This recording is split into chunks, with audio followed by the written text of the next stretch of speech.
Hi. Hello. How are you doing today? I'm good. How are you? Doing so well. For those of you who are joining us, thank you so much for tuning in. I'm chatting with Melanie Moore from To Kill a Mockingbird. So exciting. If you all have any questions, go ahead and put them in the comments. We'll get to as many as possible. But to start off, let's get to know you a little bit with a few rapid fire fun questions to kick us off. Oh So, gosh, okay. what is, or if you even have one, a go-to thing you want to try and do in every city that you're in? Well, I in every single city so far, I have my dog with me. So we've been really trying to make sure that we find some really great dog-friendly activities. And every city last city we were in Cleveland, so we did some dog beach time on the lake, and that was super fun. It's a very dog-friendly city, so we had a lot of fun there. But also we love eating and we love drinking. So we've been doing a lot, like a big restaurant tour across America so far. A lot of gin. Yeah. So good, so good. Well, if any of you watching have any dog recommendations for Melanie, put them in the Oh yeah. comments. Please. I would love that. So good. What is your favorite dessert? My favorite dessert, that's a really hard question because I'm a big fan of desserts, but I am gluten free. I have wheat allergies. So pretty much anything gluten free I will eat in terms of sweets, because I feel like I always just, it rewards me as a treat always. I'm like, oh, it's gluten free. I have to eat it. So yeah, maybe my ultimate favorite is like a gluten free warm chocolate chip cookie. Maybe oatmeal chocolate chip. I don't know. Getting crazy here. You can really never go wrong with a freshly baked, straight out of the oven, warm chocolate. Yeah, exactly. So good. What would you say is your comfort meal? Comfort meal. Oh, that's so hard. It depends on like what season, because I do feel like I love a good, this is so strange. Like I love like a turkey sandwich like in the summer, just like when you're outside and you're at the beach or you're on a hike or something, you have a packed turkey sandwich. I know that is like, not very elegant, but it is like very comforting to me. A good old turkey sandwich just makes me feel like I'm a kid and my mom has made a turkey sandwich for me. So good, so good. Yeah. Do you have a current favorite TV show that you're watching these days? Ooh, a current favorite TV show. I'm currently watching the newest season of The Great Pottery Throwdown. I love during the pandemic, I found it very like comforting to watch reality competition shows with people who are like trained in their thing. So like I went through all the seasons of Drag Race. I love Drag Race, and there's a new season coming out now. So I'm about to be starting to watch that. We did Top Chef. I had never seen an episode of Top Chef, so we did all of those. So I love just like, when people have trained for something and they really like they compete on live TV. I found it way more soothing to just watch that with like non-narrative plot lines. Yeah. so so Great Pottery Throwdown on HBO Max. Really very good, and just watching British people make beautiful pottery is very soothing after a show. That sounds really good. I'm gonna have to add that to my list. That sounds really It's interesting. very good. It's really good. And then to round us off, what was the first production you were ever in? It doesn't have to be professional. The first production in terms of like a musical or anything that I was ever in was Finding Neverland, which ended up being my Broadway debut. So I have a very very lucky transition to the stage. But yeah, I didn't do theater growing up. I started doing theater once I moved back to New York after I was on So You Think You Can Dance. And my first musical ever, my first stage production ever was Finding Neverland. Oh, that's incredible. Well, with that, let's start at the very beginning with well, I have a question here. What came first, dance or acting? And you just said dance. Yeah. Um, what drew you to really want to be a dancer? I have always loved performing, and my sister is 3 years older than me. Shout out to her, Megan, if you're watching.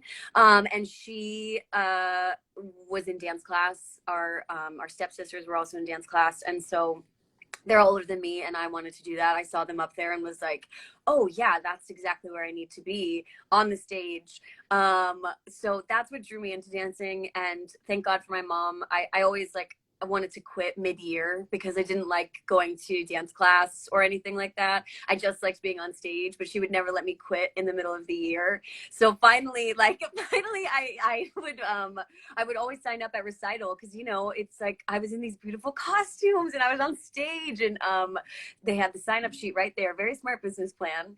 But then when I was like 12, I started really liking dance and loving the sort of going to class, being there all the time, and that's when I started getting more serious about it. Absolutely, absolutely. Yeah. What was there a specific moment, person, instance that made you want to cross this threshold from dance and now go into acting as well? It has been a very, again, I will say lucky, right time, right place sort of thing. But I did Fiddler on the Roof with our amazing director, Bart Scher. I did the last Broadway revival of the show. And Bart, I was doing the dance workshop of the show at the time while I was in Finding Neverland, because an amazing choreographer, Hoffa Schechter, was choreographing. And so I did the dance workshop of the show, and they vocalized us, which means they have us sing something to see if the people who are creating the movement with the choreographer can actually be in the show. And so I sang for them, and they sort of stopped for a second and talked amongst themselves, and they were like, can you do that again? And I did, and I was like thinking like, oh God, like I must have been really bad, Lord. And so I sang for them again, and then later in the day they said thanks, okay. Later in the day Bart came up to me and he was like, Melanie, can you act? And I sort of started laughing and said, your guess is as good as mine. And so now I am doing my first play also with Bart. So I just feel very lucky that he has trusted me, that I have an innate acting ability. And yeah, I'm loving it. I love doing plays. I've done workshops of plays, but this is my first stage production. And so I'm having a blast. And the show is so beautiful, and it's full of movement because I'm playing such a physical character in the show. So yeah, it's kind of a marriage of all the things, and I get to learn a new skill and put it into practice in front of 3,000 people every night. Why not? And it really is such an incredible show. And Thank what you. made you initially say yes To Kill a Mockingbird? What drew you to? Well, I loved the book. I've always loved the book. I'm from Georgia originally, so I think that anybody who's from the South and is kind of like tomboy adjacent identifying, is like, oh yeah, Scout Finch, like that's me. It's probably not a very like original thing to say, but I do think that I really identified with that character, as a lot of people who are from the South did, and maybe not even from the South, but I can only speak from my own experience. And yeah, so I've always loved the book. I've always loved the character. When I saw the Broadway show, I was at their opening night, and I really, really was moved by the show. I found it so beautiful. So when they asked if I would come in to audition, I was of course, like thrilled, and also like I've never done a play before professionally like this, and I've never not only done a play before but led a play before. So this will be trial by fire, but I was right for the character, and they trusted me, and so here we are. Yeah. And here we are. You touched on it a little bit, but we do have a question about how you relate to Scout as character and how you are different from her. Sure. Well, so I do feel like I relate to her, like I already said, because I'm from the South. I grew up really wanting to be outside always. And the girls in the neighborhood, my stepsisters and my sister, were all older than me. So they were really like not letting me play with them. So I always played with the boys in the neighborhood. I was very much a tomboy, and I really can understand how Scout is constantly trying to sort of like fit in and prove that she's like one of the guys. So I think that I really identify with her in that way. And I think that we're different in the way that I mean, I don't know. I think that obviously I'm older than the character is in a lot of moments. And I think that she's so beautiful because she has such innocence, especially the way that Aaron Sorkin has written her and the way that Harper Lee wrote her.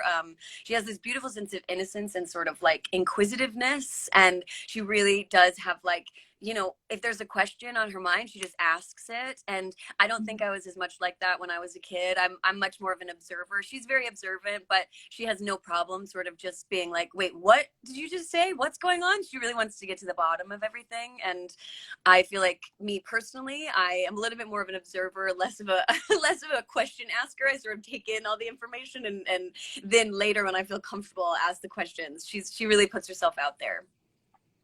Absolutely.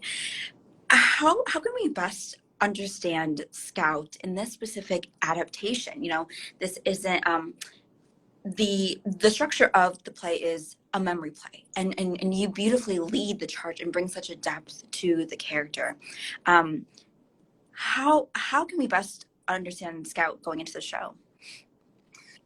Well, I think that understanding that it's not sort of like your mother's To Kill a Mockingbird, or you know, it's not, if you're coming in expecting to see the movie, or if you're expecting to see the book, it's not that. So I think that in the first couple of minutes of the play, Aaron Sorkin, our playwright, does a beautiful job of really throwing people off the axis of what they think that they're going to see, and he allows them to sort of like adjust to the way that we're going to be telling the story, which, like you said, is a memory play. I have a sense, and it's up for the audience to sort of interpret. It's a lovely moment for me because I get to play it in different ways each night. But I'm sort of like, what we have been working with is my older self is looking back at this moment in time and saying, wait, something didn't add up, something didn't make sense here, and trying to work through all of the different details about this story to try and come to what actually happened. And through the course of that, you get all of the court trial with Tom Robinson, and meet Bob Ewell, and you have a whole bunch of beautiful town life that is what a lot of people remember from the book.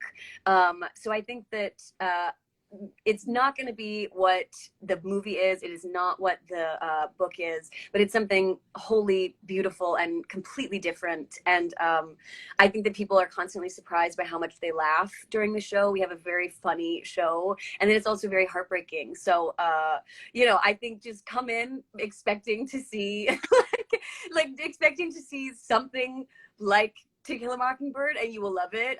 But yeah, I do think in that first 5 minutes, you know, when it's just me on stage standing with the newspaper and asking the audience questions, people are a little bit like, wait, am I at the right play? What is this? And really is in truly one of the best ways. Like, it's not like the movie, it's not like the book, but really in the best ways. So is this your national tour debut? It is. It is. I was on tour very briefly with So You Think You Can Dance, which was an arena tour. So that was much shorter, and we were sort of on a tour bus. We really went like all the big cities very quickly. But this is my first national tour. Yeah, and it's a huge one. How are you liking tour life, and especially with just, you know, being with this magnificent company, and you can really tell on stage you all just gel so well, and when you're looking at it, you're like, wow, I'm really immersed in Macomb, Alabama. How is tour life? Tour life, honestly, I'm having a blast. I mean, we're still in the very like first sort of few months of it. So maybe ask me in like 9 months if I'm like haggard and like, you know, I think it'll be fine. But yeah, I'm having a blast. I'm loving seeing different parts of the country. And I also I'm feeling so lucky that we're bringing the show to so many different audiences. I think that people come to New York and they're expecting to see something that they're expecting, you know, they're like, oh, I've read about To Kill a Mockingbird. It had great reviews. I want to come see it. Versus when we go into these other cities, there's a whole bunch of subscribers, and a lot of those subscribers to their local theaters are used to seeing musicals. They're seeing Hello Dolly. They're seeing Fiddler on the Roof. They're not used to seeing an Aaron Sorkin play that is asking them to sort of question their place in the world right now. And I think that that is a beautiful thing to watch audiences come who might not have ever made the trip to New York to see the show and go home and be able to talk about it around their kitchen table and with their friends and send their other friends to come see the show. It's not like they have to go get on a flight and go somewhere to see the show. And so that's been really beautiful, is being able to reach out to different audiences than we would have if we were just in New York. Absolutely. Absolutely.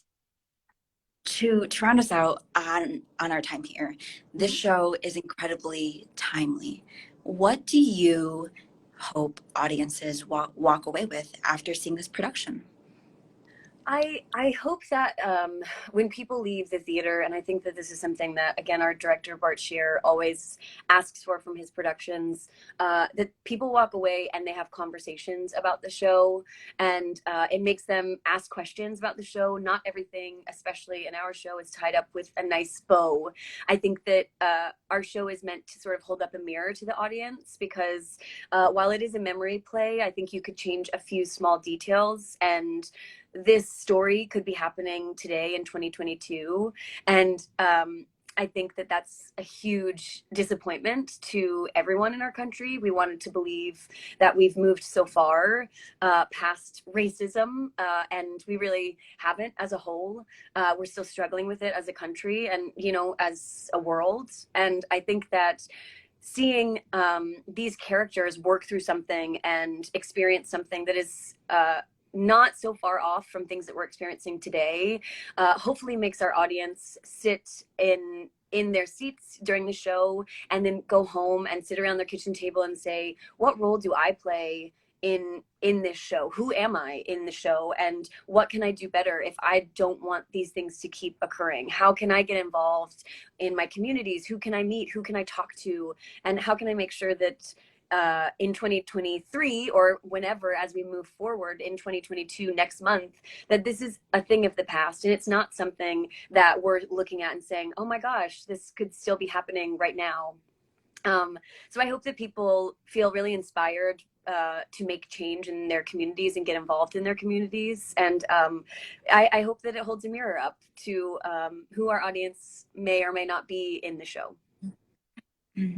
Oh, so beautiful. Melanie, thank you so much for sharing your time. And for everyone watching, come see To Kill a Mockingbird. It's so much fun. It's really an emotional journey. It's really a beautiful, beautiful production. It's at the Nederlander Theater until May 29th only in Chicago. If you're not in Chicago, find the next tour stops. It's really a beautiful production. Come see it. Get your tickets, BroadwayInChicago.com. Thank you so much for joining us. Melanie, thank you again. Thanks, of course. Chicago, and have a great Thursday, everyone. Thank you. Bye-bye.